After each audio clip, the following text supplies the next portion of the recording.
E eu senti, sabe, a sua alegria, a alegria do Felipe, porque aconteceu exatamente comigo da mesma forma. Impossível de conseguir. E Deus ele foi lá e abriu a porta. E eu estou no quarto período já, sem pagar um centavo de mensalidade.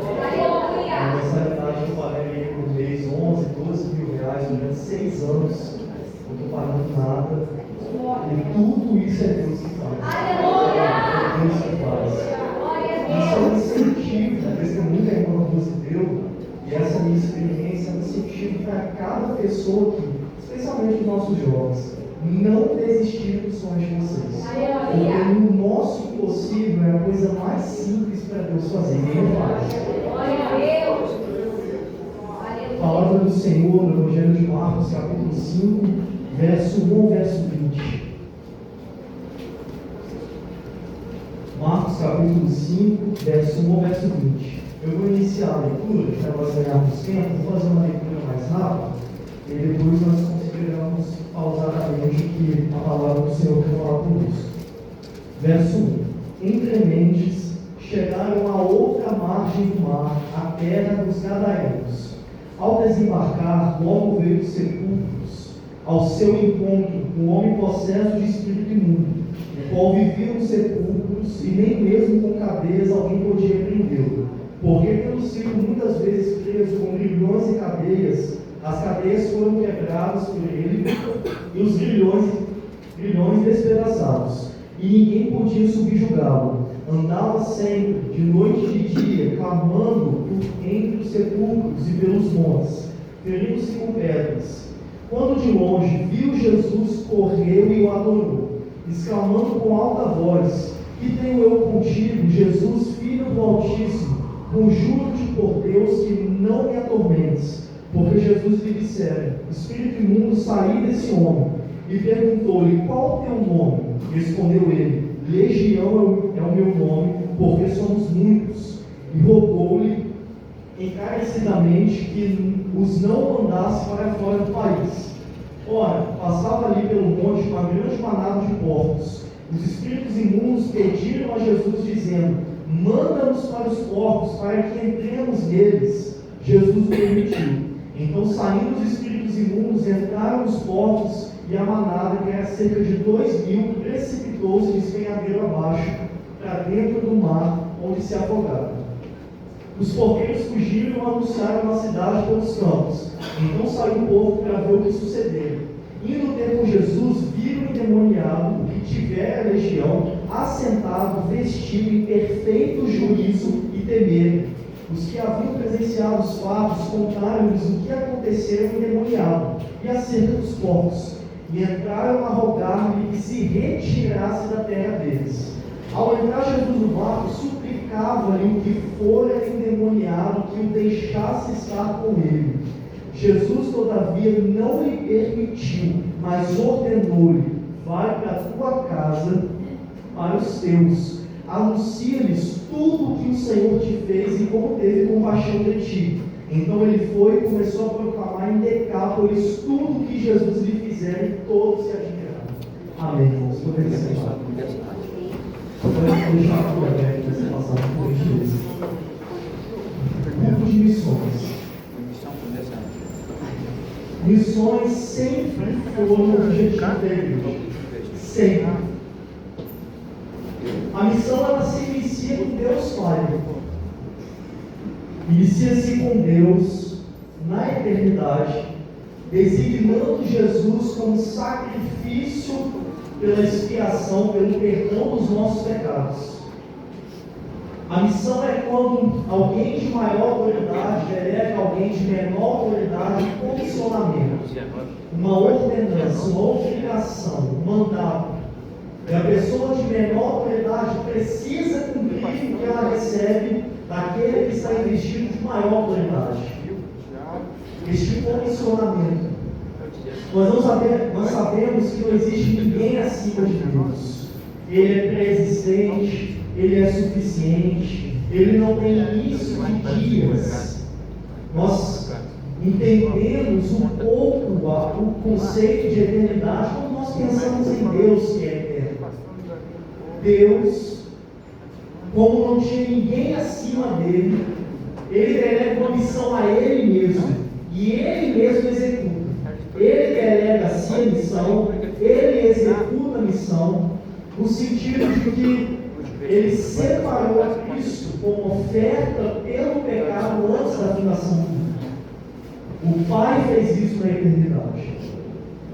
Jesus, sendo Deus Filho, ele vem aqui durante os seus 3 anos e meio de ministério terreno, ele cumpre a ordenança dada pelo Pai. Ele morre na cruz, ele fica sepultado, ele ressuscita dentre os mortos, ele passa 40 dias comendo e bebendo com os discípulos e depois ele ascende ao céu. Ele paga a nossa dívida, ele paga pelo nosso pecado, morre e ressuscita. Ele cumpriu a missão dada a Deus, dada por Deus. Então nós vemos que missão é algo muito antigo. E começa-se com Deus dando uma ordem e ele mesmo executando na pessoa de Cristo. Quando nós tratamos da igreja, nós vemos que a igreja ela sempre teve uma missão. Nós temos aquele que cumpriu a missão de Deus Pai, delegando agora aos filhos, à igreja, também um comissionamento, também uma ordenança, conclamando agora os seus filhos para poder executar o mesmo trabalho que ele teve, seguir nas mesmas pegadas, nas mesmas pisaduras, exercer o mesmo ofício, o mesmo ministério, de pregar o Evangelho e resgatar outros, resgatar perdidos. E quando a gente fala disso, de que nós temos esse dever, nós temos essa tarefa, nós temos essa obrigação, isso está atribuído a nós, e Deus não requer de anjos a obra missionária, Deus requer da igreja a obra missionária. Nós podemos aprender neste capítulo com 2 exemplos, a começar pelo exemplo de Cristo, e posteriormente com o exemplo do homem que tiver uma legião. A gente inicia esse capítulo em Marcos, e isso também está registrado no Evangelho de Mateus, só que na visão do evangelista Marcos ele escreve o seguinte: Jesus ele estava cruzando o mar, ele estava se dirigindo para a terra dos Gadarenos. Antes dele chegar nessa terra, o texto bíblico fala que Jesus ele tinha acabado de pregar um discurso, uma palavra, e ele estava exausto, ele não tinha conseguido se alimentar. Cristo, tendo uma humanidade física semelhante à nossa, padeceu fome, cansaço, sono, angústia, tribulação, tudo na nossa semelhança. A diferença é que ele não tinha pecado. Então ele chama os seus discípulos para poder entrar no barco, cortar aquela terra e ir para a terra dos Gadarenos. Cristo, como certamente tinha uma visão do que ia acontecer posteriormente, era a certeza que ele já estava se preparando para este evento, para o evento que nós veremos daqui a pouco. Então ele entra no barco na companhia dos discípulos, eles cortam a outra margem do mar a fim de chegar na terra dos Gadarenos. E aí o nosso Senhor, exausto como estava, ele adormece. E quando ele adormece, a Bíblia vai dizer que uma tempestade ela começa a assolar veementemente o barco. E começa a movimentar o barco de um lado para o outro, de modo que os discípulos ficaram aterrados, eles ficaram com muito medo, frente às ondas do oceano, que batia com ímpeto contra o barco. E todos ali clamaram: nós vamos perecer. E eles foram até o Mestre Jesus, que estava na polpa do barco, dormindo. Ele estava exausto, ele estava cansado. E aí Cristo acorda, e aí Cristo dá uma ordem para que o vento e o mar se acalmasse. E aí nós temos aquela linda expressão declarada por um dos apóstolos que diz: quem é esse que até o vento e o mar lhe obedecem? Cristo ele demonstra a sua glória, dando autoridade sobre a sua criação, sobre o oceano. É que a gente tem um oceano executando a ordem do Criador e tornando-se em águas tranquilas. Esse episódio passa, eles desembarcam na terra dos Gadarenos. Quando Jesus ele pisa na terra dos Gadarenos, Jesus aqui está indo cumprir uma missão. Cristo, enquanto ele estava no ministério terreno dele, ele viveu em constante cumprimento de missão. Ele estava fazendo missão o tempo todo. Ele estava se dirigindo a povos que não tinham ouvido as palavras dele o tempo todo. Ele estava curando enfermos o tempo todo. Ele estava libertando pessoas de espíritos imundos o tempo todo. Logo não tardou para um homem possesso de espírito imundo vir ao encontro de Cristo. A presença de Cristo se materializa naquele lugar. Jesus coloca o pé na terra dos gadarenos. O mundo espiritual com certeza foi abalado com aquilo. O Filho de Deus presencialmente ali. Aquele homem endemoniado, ele veio ao encontro de Jesus. Jesus não foi ao encontro dele, ele veio ao encontro de Cristo. E a atitude que este demônio tem, eu vou tratar aqui como demônio, porque a gente não tem a figura do homem, o homem está em processo, então aqui é ação demoníaca, demônios falando com Cristo, demônios tendo uma ação, aquele demônio se prostra, aquele homem endemoniado se prostra, em sinal de reverência, porque até demônios têm que se ajoelhar diante do nosso Senhor, até eles têm que se sujeitar ao senhorio de Cristo. Todas as coisas se sujeitam ao senhorio de Cristo, inclusive Satanás e seus demônios. Ele homem se prostra. E ali ele trata de uma verdade bíblica, porque Satanás conhece também as Escrituras e sabe o fim escatológico dele. Ele diz: o que temos nós contigo, Jesus Nazareno? Vieste para nos atormentar antes do tempo. Satanás sabe que existe um tempo determinado em que ele será vencido. Vencido assim, ele já foi vencido na cruz do Calvário. Paulo escreve aos Colossenses dizendo que Cristo, quando morreu, ressuscitou, ele despojou principados e potestades e publicamente triunfou deles sobre a cruz. Cristo venceu na cruz, mas a vitória consumada, definitiva, que desemboca na extinção de Satanás de uma vez por todas, será na segunda volta de Cristo. E aqui aquela legião de demônios presencia o nosso Senhor ali e diz: tu vieste para nos atormentar antes do tempo. Então vocês percebem aqui que existe um discurso entre Cristo e esses demônios. Todavia, irmãos, nós não devemos entender que o fato de o texto estar nos apresentando que Jesus ele troca poucas palavras com Satanás, isso não significa que no ato nosso de expulsar demônios, devemos trocar palavras com demônios. Não há respaldo bíblico para isso. Isso aqui foi um ato onde Jesus inquiriu, indagou deles, para que aquela multidão visse e soubesse que aquele homem estava possesso por uma legião, por vários espíritos imundos, para que ficasse nítido, esclarecido na terra dos gadarenos que aquele homem não estava sozinho. Ele era uma casa e demônios viviam nele. E a condição daquele homem era consequência de atuação demoníaca. Olha as características desse homem. Ele veio dos sepulcros. Ele estava no meio de cadáveres. Ele saiu dos sepulcros quando Jesus desembarcou na terra dos gadarenos. Ele se prostra diante de Cristo. Muitas vezes as pessoas daquela cidade tentaram prendê-lo com grilhões e cadeias e não tiveram sucesso, porque a força daquele homem era sobre-humana, ele quebrava os grilhões e as cadeias, ninguém podia subjugá-lo. As pessoas cortavam o caminho ao passar por ele, sabendo que ele estava ali, ninguém podia com ele. Essas são algumas marcas. Ele vem, se aproxima, adora e pergunta ao Senhor: o que temos nós contigo, Filho do Altíssimo? Conjuro-te por Deus que não me atormentes. E aí Jesus ele já corta esse discurso dando uma ordem: espírito imundo, sai desse homem. E aqui a gente tem Satanás pedindo para que o Senhor não o mandasse, o enviasse para o abismo, mas permitisse que eles se apoderassem de uma manada de porcos. Marcos diz que eram 2.000 porcos. Jesus dá a permissão, eles se apossam daqueles corpos, eles tomam o corpo daqueles animais.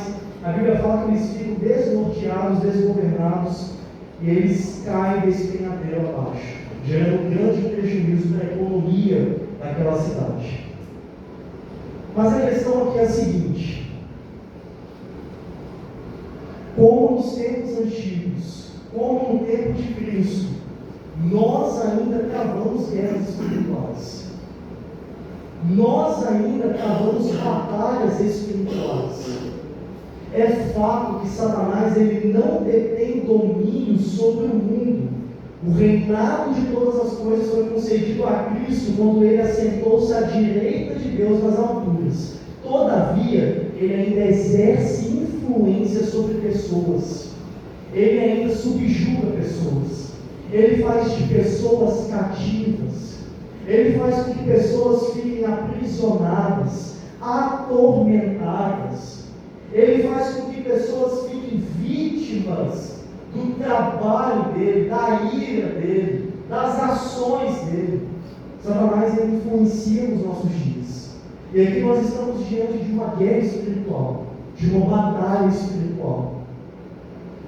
É bom também, quando nós falamos de cultos de missões, nós entendemos que, diferente de algumas teologias que nos apresentam que Satanás ele exerce domínio sobre cidades específicas, sobre países específicos, a gente também não encontra respaldo bíblico para defender isso. Satanás exerce domínio sobre pessoas que estão cativas sobre si, e ele consegue, de forma astuta, sagaz e ardilosa, manipulá-las, fazendo com que haja uma guerra, um conflito espiritual. O apóstolo Paulo, entendendo isso, ele escreve aos Efésios que todo cristão deve estar blindado de uma armadura. Paulo, conhecendo a armadura do soldado romano da época, ele vai dizer que, semelhantemente ao soldado que é revestido de capacete, de couraça, de cinto, ele tem calçado os pés com uma armadura que o protege, ele tem um escudo que ele consegue combater dardos inflamados. Paulo faz essa comparação, essa analogia, dizendo que o cristão ele deve estar blindado não com armaduras físicas, mas com armaduras espirituais. Nós devemos tomar sobre as nossas cabeças o capacete da salvação. Nós devemos desembanhar a espada do Espírito, que é a palavra de Deus. Nós devemos calçar os nossos pés com as sandálias na preparação do Evangelho da paz. Nós devemos desembraçar o escudo da fé, com o qual nós podemos apagar todos os dardos inflamados do maligno. Nós estamos numa guerra. Nós travamos uma batalha que não é contra carne e sangue, é contra principados, é contra potestade, é contra lojas do mundo espiritual. Aqui nós temos o que Jesus fez. Jesus dando a ordem para aquele demônio se retirar. Aquele demônio sai. O demônio havia dito que era uma legião. Naquela época, uma legião romana era composta por 6.000 soldados romanos. E aí a gente entende que o fato daquele demônio ter dito que era uma legião, provavelmente já viu 6.000 demônios ali, subjugando aquele homem, fazendo aquele homem cativo, um prisioneiro. Cristo dá uma ordem, aquele espírito imundo sai do homem, o homem se vê liberto. Ele entra nos corpos, os corpos caem desse despenhadeiro abaixo. E aí nós temos, com essa demonstração, o exemplo que Cristo nos dá de como nos aproximar do perdido, de como nos aproximar de pessoas que são subjugadas por Satanás, como que nós devemos tratar, qual deve ser a nossa conduta, qual deve ser a nossa ação frente a uma guerra espiritual, frente a um conflito espiritual. Nós temos a autoridade dada por Cristo para expulsar demônios. Cristo investiu a sua igreja de autoridade. A igreja, no nome de Jesus, exerce a autoridade sobre espíritos demoníacos. Cristo nos concedeu isso mediante o seu nome. E aí ele nos demonstra com a sua vida que ele vai ao encontro do perdido. nós semelhantemente devemos assumir esse chamado, esse comissionamento de irmos atrás do perdido. Muitas provações, muitos desafios podem nos surpreender no caminho, mas quando nós temos a certeza de que somos embaixadores de Cristo, estamos sendo enviados por Ele, sob o seu nome, sob a sua autoridade, nada pode parar o povo de Deus, nada pode subjugar a igreja. A igreja é vencedora sobre todas essas coisas, por meio de Cristo, por meio do Senhor Jesus. E agora vocês observam o seguinte: nós temos aqui a conduta de Cristo. Agora vamos observar como que fica o estado daquele homem depois que o demônio se retirou dele. Versículo 16. Os que haviam presenciado os fatos contaram-lhes o que aconteceu ao endemoniado e acerca dos porcos. Indo ter com Jesus, viram o endemoniado, o que tivera legião. Olha, depois que aquele homem foi liberto, olha como que ele se encontrava agora. Sentado, vestido, em perfeito juízo. E o povo daquela cidade temeu. Irmãos, existem condições hoje de pessoas, escravos de Satanás, que vivem de modo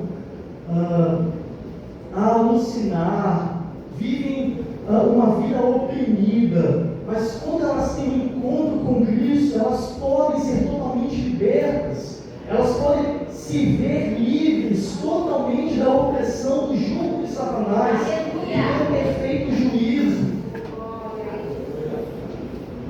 Essas pessoas precisam de nós, precisam da ação da igreja, precisam que nós preguemos o Evangelho, precisam que nós nos coloquemos à disposição do reino para ir fazer a obra do Senhor. Versículo 18. Ao entrar Jesus no barco, agora aquele homem que estava possesso por demônio, ele suplicava a Cristo que o deixasse estar com ele. Isso aqui é uma coisa impactante, tremenda, linda nas Escrituras. O homem que vivia em sepulcros, presos com cadeias e grilhões, agora que ele é liberto, ele suplica para poder estar com Cristo. Ele quer estar na presença do Senhor, ele quer estar com o Senhor. Irmãos, todas as pessoas que conhecem a Cristo verdadeiramente não conseguem viver longe dele nunca mais. É impossível. Cristo é a melhor coisa que nos acontece em toda a nossa vida. É impossível que alguém que o conheça verdadeiramente o abandone verdadeiramente.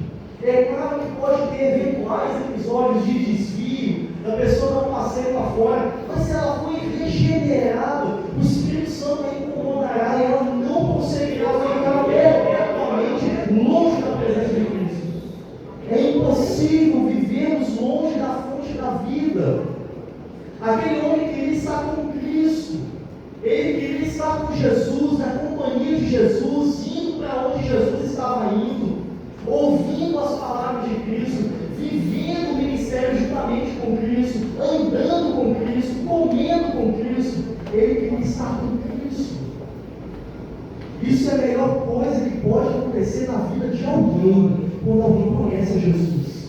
A melhor coisa que pode acontecer na nossa vida é quando nós temos um encontro com Jesus.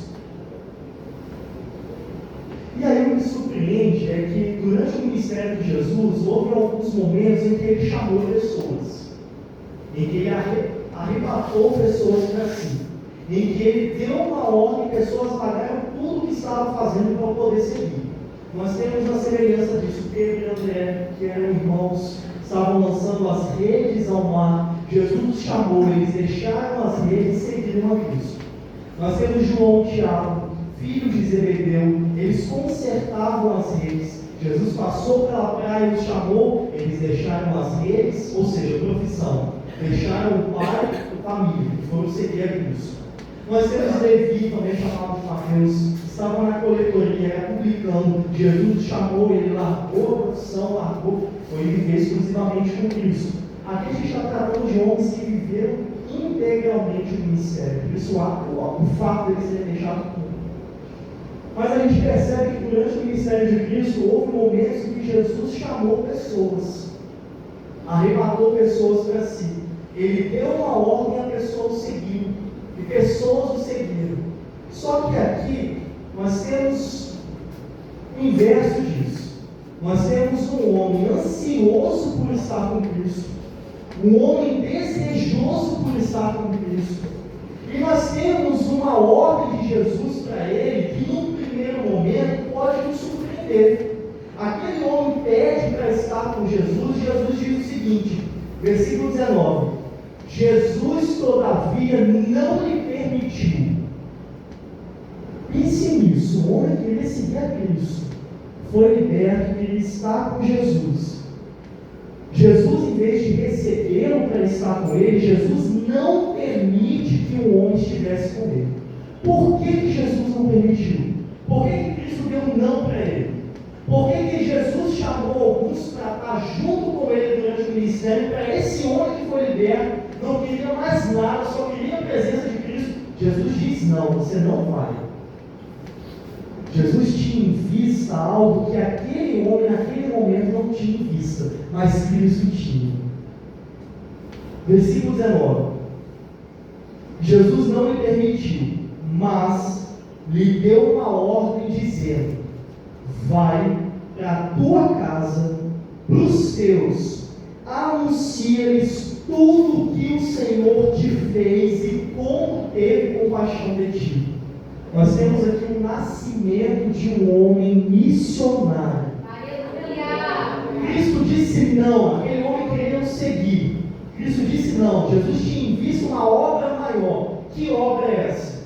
Cristo deu uma ordem para que ele fosse para a família dele, para a parentela dele, e contasse no meio dele, da família dele, todas as coisas que Jesus havia feito por ele. Não é esse o chamado que nós temos de Cristo? Nós que aceitamos o Senhor, nós que recebemos a palavra, o que Jesus exige de nós?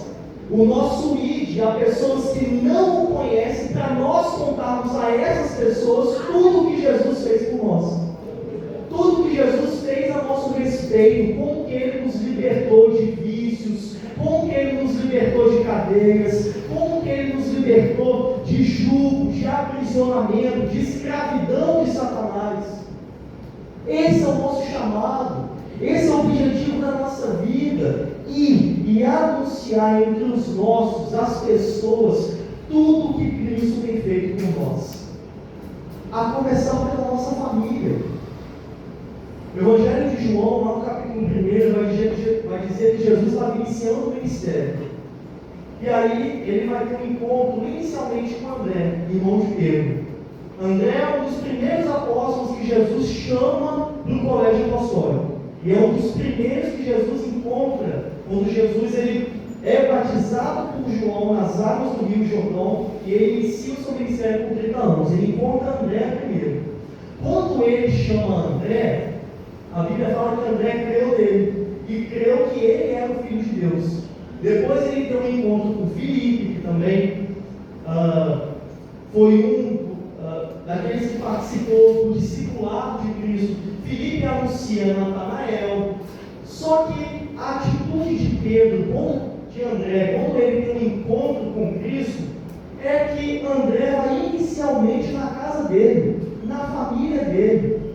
Quando André recebe, quando ele coloca a fé dele em Cristo, ele tem total convicção de quem Cristo é, de que Cristo é o Filho de Deus. A Bíblia fala que ele sai de perto de Cristo, ele vai no irmão dele, Pedro, e fala assim: olha, nós porventura achamos o Senhor, será esse o Cristo? Será esse o Messias? Ele desperta uma curiosidade em Pedro. Pedro então vem e conhece a Cristo e crê em Cristo, que Cristo era o Filho de Deus.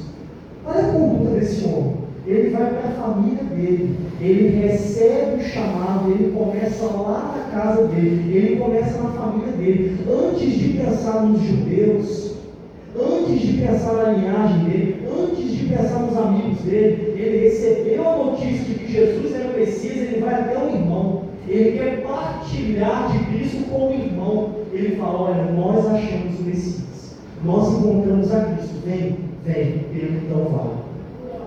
Aqui está acontecendo a mesma coisa. Jesus dá uma ordem para aquele que havia sido demoniado, para aquele homem que agora estava vestido, são e que tinha juízo perfeito. Vai até os seus e conta na tua casa tudo que eu tenho feito por ti. E aqui a gente tem o nascimento de um missionário. Aquele homem, no versículo 20, a Bíblia diz: então ele foi e começou a proclamar em Decápolis tudo o que Jesus lhe fizera, e todos se admiravam. Decápolis era um conjunto de 10 cidades. Aquele homem foi um pregador em 10 cidades, pregando Cristo, anunciando a Cristo. E qual que é a mensagem que nós devemos pregar? Porque se nós somos chamados a pregar, nós também temos que ter a mensagem a pregar. No versículo 19 diz, Jesus falando para ele: anuncia-lhes, conta-lhes tudo que o Senhor te fez e como teve compaixão de ti. A mensagem que deve estar nos nossos lábios e que nós devemos anunciar é a de que Cristo exerceu misericórdia para conosco. Nós, ao evangelizarmos, não somos juízes, não julgamos o pecado de ninguém. Nós devemos tão somente anunciar Cristo, como Ele teve compaixão de nós, e que dessas pessoas Ele também pode ter compaixão. Ele pode salvar, Ele pode libertar, Ele pode transformar. O chamado missionário, ele é atual. Foi falado aqui, não sei se foi a irmã que disse, ou a irmã Rose, que existem formas de nós contribuirmos com o chamado missionário. Nós podemos ser aqueles que nos colocamos à disposição da obra, aqueles que fazem o serviço, que colocam a mão na massa. Ou seja, ir fazer missão. Comprar, tirar o passaporte, comprar passagem e ir para a África, para o norte do país, para o sul do país. Ir, é aquele que vai. Existe aquele que não tem condição de ir, mas tem recurso para poder ajudar. Então ele ajuda a manter a obra missionária. Tem homens e mulheres lá que estão na linha de frente, e tem a retaguarda, que é a igreja, que ajuda com recurso, com alimento, com dinheiro. E tem aqueles também que são chamados a orar pela obra missionária. Existem irmãos que padecem de recursos para ajudar financeiramente, mas tem joelhos que conseguem orar em favor daqueles que estão pregando a palavra de Deus. Nós somos chamados a assumir esse serviço, a assumir essa obra. Cristo conta conosco para anunciarmos o nome dele em qualquer lugar, a qualquer nação, a qualquer povo. Eu termino dizendo o seguinte: apóstolo Paulo, na carta aos Romanos, no capítulo 10, ele vai falar assim: como as pessoas, como vão dar crédito naquele de quem nada ouviram? A gente tem um chamado. Como que o ímpio, como que o mundo vai dar crédito àquele de quem, sobre o qual nada ouviram? E como eles vão ouvir se não tem ninguém que pregue? E como vamos pregar se não formos enviados? O apóstolo Paulo está tratando nesse capítulo como o dever que a igreja tem de pregar a palavra, de fazer o ID, de levar a mensagem de Cristo, de levar as boas novas. E por que Deus exige de nós, apenas de nós, a obra missionária? Porque não tem, desde que Cristo veio, desde que houve o mundo, e nos nossos dias, não há nenhuma outra maneira do homem ser salvo, senão mediante a fé, e fé é essa em Cristo. É por isso que essa é uma obra muito urgente, porque como que as pessoas da religião de matriz africana, que cultuam deuses estranhos, adoram demônios, entidades estranhas, conseguirá ser salvo se não crer em Cristo e se nós não formos enviados? Tribos indígenas que cultuam o sol, a lua, eles precisam ouvir Cristo. Como eles vão dar crédito? Como vão crer naquele de quem nada ouviram? Nós precisamos ir até eles. A igreja precisa ir até eles. Como que aquele que nunca teve contato com as Escrituras, com a Bíblia, vai conhecer a Cristo? Bíblia precisa ser confeccionada em outros idiomas e distribuída para que Cristo seja conhecido. Não tem nenhuma outra forma dada por Deus, mediante a qual o homem, a mulher, o jovem, a criança, o velho, chegue à salvação, senão pela única porta que é Jesus. Não há salvação pela falta de conhecimento. Eu alegar diante de Deus que não conheço, e Deus exercer misericórdia, porque eu não ouvi falar dele. Se fosse assim, nem precisava falar obra missionária, era só nós ficarmos na igreja, deixar que as pessoas não conhecessem, Deus exercitaria misericórdia. Mas não é assim. Jesus nos deu uma palavra, ele não atribui esse chamado a anjos, ele atribui a nós, a igreja. Nós temos esse dever, nós precisamos ir. Nós precisamos anunciar, a começar pelos nossos, a começar na nossa casa, na nossa rua, no nosso trabalho, nas pessoas do nosso convívio social, no nosso ambiente, na nossa roda de amigos. Precisamos anunciar Cristo. Jesus é a única porta de salvação. Ele, somente Ele é o caminho. Ele, apenas Ele é a verdade. Ele, apenas Ele é a vida. Não existe outra fonte de salvação. Que nós nos coloquemos a serviço do Rei. Que essa mensagem seja para mim, que seja para os irmãos um encorajamento de que Cristo conta conosco, para anunciar os 4 cantos dessa terra que Ele é Senhor, que Ele usa de misericórdia